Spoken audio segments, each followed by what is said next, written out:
Hello, welcome to the final whistle. I'm Kenzie Benali. And I'm Steve Forbes. Well, what a roller coaster that was. It finishes a point apiece in Newcastle. Plenty to take away from that match. Lots of action going on in the latter stages of that match in particular.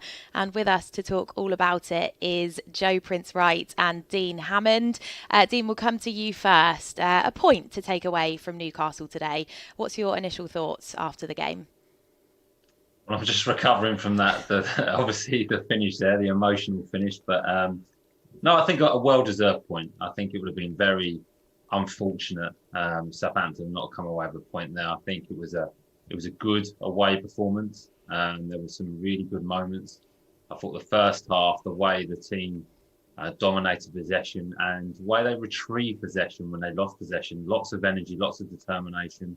I like that. A very brave approach, kind of leaving 2-on-2 at the back and pushing the fullbacks on. And I think that created opportunities for Southampton. And there was a couple of moments with Djenepo in the first half that you'd like to think he would score, and you'd be disappointed with that.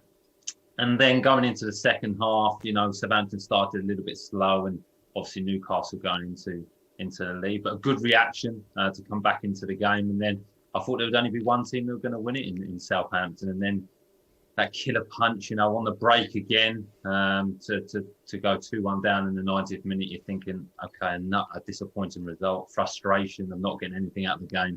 And then a brilliant way to finish, just a good reaction, good determination, good show, good heart and team spirit to try and create that final opportunity. And in my opinion, definitely a penalty and, brilliant composure and leadership from James Ward-Prowse to finish with a penalty. A well-deserved point, I think. But I must admit, probably some frustration within that dressing room that they've not taken all through. Yeah, well, what are your thoughts on that then, Joe? Because as Dean said, undeniably moments we could have done better in the match, but still a well-fought point.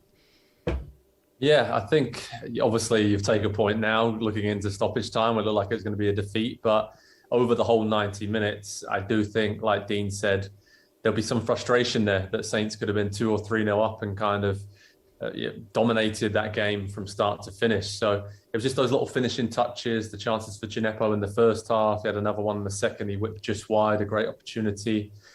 But overall, maybe that's just going to be the story of the season. They have to try and, when they're on top, as we said a lot last season, take the most of those opportunities they're creating. But a lot of really good things, a lot of great performances. I thought Mohamed Salisu was really good at centre-back and had to be, with a lot of counter-attacks from Newcastle, who's shown his recovery skills really well there. And Tino at right-back played really well again. And overall, very, very well-deserved point. And if Southampton hadn't got anything from that game, then wow, yeah, I don't quite know how we all would feel. But it's a little bit, there's like a tinge of just, should have probably won that. But going into the international break, I think there'll still be positive vibes after the last two performances against Manchester United and Newcastle United. Very much so. As much as Southampton did dominate large spells, there wasn't a huge amount to talk about from the first half, Dean. There was a big chance for Moussa Djenepo. How did you see it? Because it seemed like maybe the ball took him by surprise a wee bit. I think there was two big moments for Djenepo within that first half. The one where, the miss we're talking about is a fantastic ball across from Livramento, because at any point there's a player, you're thinking, I'll definitely shoot. But it's great awareness. And I just think he's slightly off balance. He's coming in at a good speed and he's tried to cushion it into the net, and he's allowed the ball to hit his foot instead of his foot hitting the ball, if that makes sense, and getting his body over the ball to try and keep it down. Look, it happens within football. The pace the ball's coming at, it is difficult. It looks very, very easy, and it's a chance that really 9 times out of 10 Djenepo will score. But yeah, it's unfortunate because it is a miss. And I think at that point, if Southampton could have scored and taken a lead, I think they would have gone on to dominate the game and win. And then I think that the second moment for Djenepo, it's a brilliant pass from Armstrong. It really is. And then it's a good move. And he's 8 yards out. And I'm just screaming out, just side-foot it. Just hit the target and you'll score. But he tries to be a little bit too clever. He tries to dummy the defender and actually does sell the defender. But then the ball gets cut under his feet, goes behind him. Shea Adams comes across him, tries to hit it with his left foot. And it just kind of gets in a bit of a mess. And I think that all comes from the first miss. He's just trying to make sure that I'm going to score this one, where naturally the ball's there on his right foot. His right foot, he just slide it into the net. But look, you've got to congratulate him for good movement, for getting into that areas. We spoke about before, he needs to get in those areas more, but he should have taken the opportunity, and it would have been a really, really dominant, good away first half performance if he'd scored that. Joe, let's talk about the goalkeeping situation then, shall we? Because quite a few fans were expressing their desire to see Fraser Forster start in goal today, but it was Alex McCarthy with the crucial save before half-time. Yeah, he played really well. I thought, obviously, that save from that header from Wilson was really good at the near post, and there was a couple of opportunities in the second half where Newcastle were whipping in some dangerous deliveries from corners and set pieces, but he was very confident. Commanding his box, coming off the line.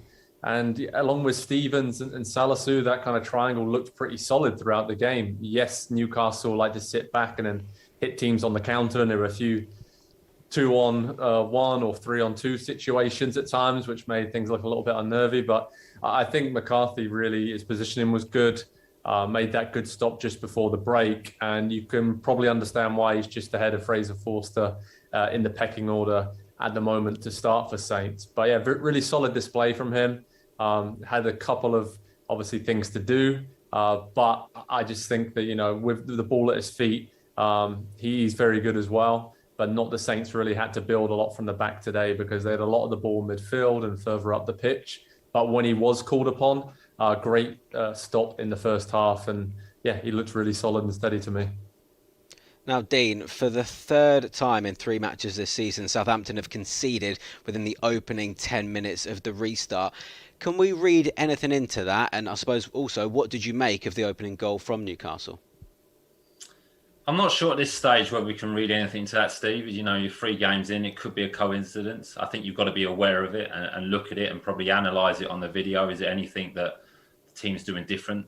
Did they start the second half slower than the first? Yes, they did. I think there was a few moments where they're a little bit sloppy in possession and lost possession. So just be aware of that and maybe look at that and have a discussion about that as a team and with the management and the coaching staff. But in terms of the goal, I think it comes from Southampton being in the ascendancy, being on the attack, and it kind of breaks loose, and James Ward-Prowse loses a 50-50 with Longstaff, I think, and then they break.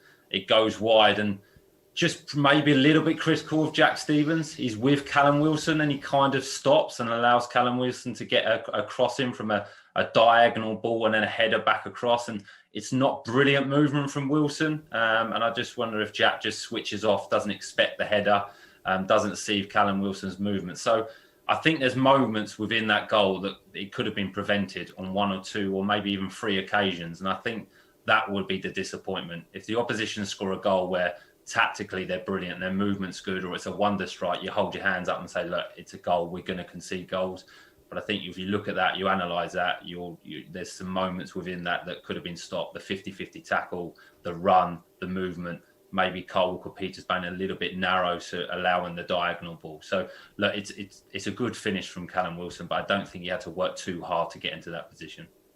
Well, it was Elyounoussi that made it 1-1. And of course, his 4th goal in 2 games. We said pre-match he's certainly a player that's playing with confidence at the moment. Was that a deserved equaliser on balance for you, Joe? It was. I think, you know, over the course of the first half, Southampton were the much better team and just couldn't put those chances away, like we mentioned, with Moussa Djenepo and a couple of others. So, yeah, Mohamed Elyounoussi definitely took his chance today in the starting lineup. I thought he was great at riding some challenges and tucked in when Tino Livramento was bombing on down the right wing. He kind of created a lot of defensive cover there for him to really flourish from an attacking sense. And lots of clever little touches and flicks inside. But the big difference was him being more solid. It looked, you know, physically a lot stronger, tactically very aware of how to play in one of those 2 number 10 positions that are slightly more central than being a winger. And obviously timed his run to perfection at the back post after some great work from Nathan Redmond. And then Broa obviously was in there, just missed the header. And then Elyounoussi came in and equalised at the back post. So I think those 2 substitutes really, we spoke about it before the game as well, that Ralph was very, you know, reactive, of course, in this situation, but he got his substitutes spot on. Redmond and Broa looked really, really good when they came on and made a lot of problems for Newcastle's defence, and Elyounoussi made the most of that. Wasn't the prettiest goal ever scored, but his first Premier League goal, I'm sure he'll love it nonetheless. Yeah, he'll take it. Dean, we were all sat here with our head in our hands in the 90th minute after that late sucker punch from Newcastle where Alan St-Maximin scored. Did you think that was going to be the winner? I did, Steve, and I was gutted for the Southampton players. I really was, because I think they reacted so well to the disappointment of going a goal down, got themselves back into the game, looked like potentially would go on and win it, had all the possession. And then again, it just came from probably overcommitment, an error from Southampton, really. Diallo makes a brilliant run through the centre of the pitch and then goes on an overlapping run. And as a central midfielder, maybe not needed, probably just needs to hold the middle of the pitch in the 90th minute and just be a little bit aware of the situation and the management of the game.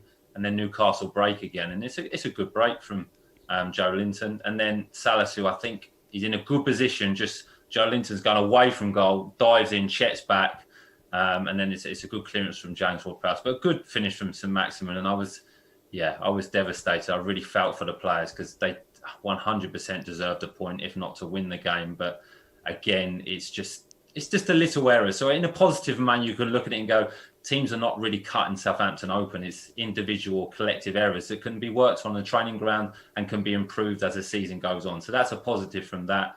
But yeah, it was. I wasn't sure Southampton were going to get an equaliser, I must admit.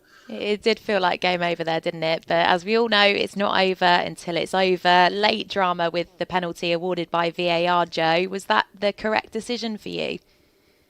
It was. I mean, you obviously saw Adam Armstrong go clean through and you thought, this is it. This is the big chance for him to score at his boyhood club and snatch a late point. And then Lascelles comes sliding in, obviously had to, last-ditch situation. And you see clearly when it went to VAR and the video review was used, as soon as you saw the first replay, he got none of the ball, all of Adam Armstrong's ankle. And as soon as the referee is asked to go to the monitor to have a look, usually that means it's going to be a penalty kick. So it was a correct decision. Great play to get Adam Armstrong in there. And it's a positive, I think, that Saints kept going because we all thought that was it, done and dusted. A late winner for Newcastle against Saints and another kind of more points dropped for Southampton. But they showed great resilience to keep going, to play their way through. And a clear foul, even though Newcastle and Lascelles were trying to remonstrate with the officials. When they watch that back, every Newcastle fan will see that it was a clear penalty kick and Southampton got the point they deserved. Yeah, James Ward-Prowse stepping up to convert the penalty too. Dean, any qualms from you? As you've said, a much-deserved point. No, I think it's like Joe's just mentioned now. I think that is maybe the shift in the mentality within the group and the improvement in the group that they've been able to come back from two disappointments, especially in the 90th minute. I know as a former player that it's just deflating. You think the game's over, 90th minute, you're not going to get back into the game. But I have to say that, Nathan Redmond's come onto the pitch. He set the first goal up with an unbelievable cross with his left foot. And then the reverse pass with the outside of his foot to put Armstrong through is a brilliant pass. I think that goes unnoticed because of the VAR decision. But again, James Ward-Prowse, reliable, resilient leader to convert that penalty under pressure, to put it right in the corner as well, because the goalkeeper goes the right way is brilliant. And a well-deserved point. And I think that will we've mentioned there may be some frustration within the dressing room that they could have won, but I think it will give the players a lift as well, going into the international break. A good result against Manchester United, a good result today, and a good performance as well, away performance. I think that was an impressive performance. The amount of possession they had, the work rate they had put in, and the reaction and resilience that Joe mentioned they showed to come back into the game, I think is pretty impressive today. So they'll be happy with that. Yeah, most definitely. Plenty of positives to draw on from that performance. But let's look forward now, shall we? As Dean's just mentioned there, of course, it is international break up next before West Ham at home. Joe, what are your early thoughts ahead of that match? Well, I think it's going to be an open game, very similar to this game, actually. Newcastle, West Ham play very similar. West Ham are very good on the counter, pretty clinical with Antonio, Bowen, Ben Rama, a lot of good attacking talents there. So I think Saints will have a lot of the ball. And again, it's about making the most of those opportunities. West Ham obviously drew 2-2 against Crystal Palace today, which I think they'll probably be a bit disappointed with that. And they've conceded quite a few goals early in the season, West Ham, which you don't really associate usually with David Moyes' side. So that says to me there are going to be chances for Southampton. and they're going to have to make the most of them. But they're going to be very dangerous on the counter, just like Newcastle were today. And the key for me is over the international break, Ralph and the team have got to keep working on these defensive little lapses, I would call them. It's, after the first 3 games now of the season, 6 goals conceded, an average of 2 a game. If you keep conceding an average of 2 goals a game, you aren't going to have a successful season. They have to clean that up. But I think, West Ham at home, it will be a really interesting game. And I fancy Southampton to score quite a few goals against this West Ham defence. It'll be open, but I hope Saints will just come out on top. Dean, after such an impressive performance against Manchester United at St Mary's, do you think the team will be relishing the opportunity to be back here to take on West Ham in the coming weeks?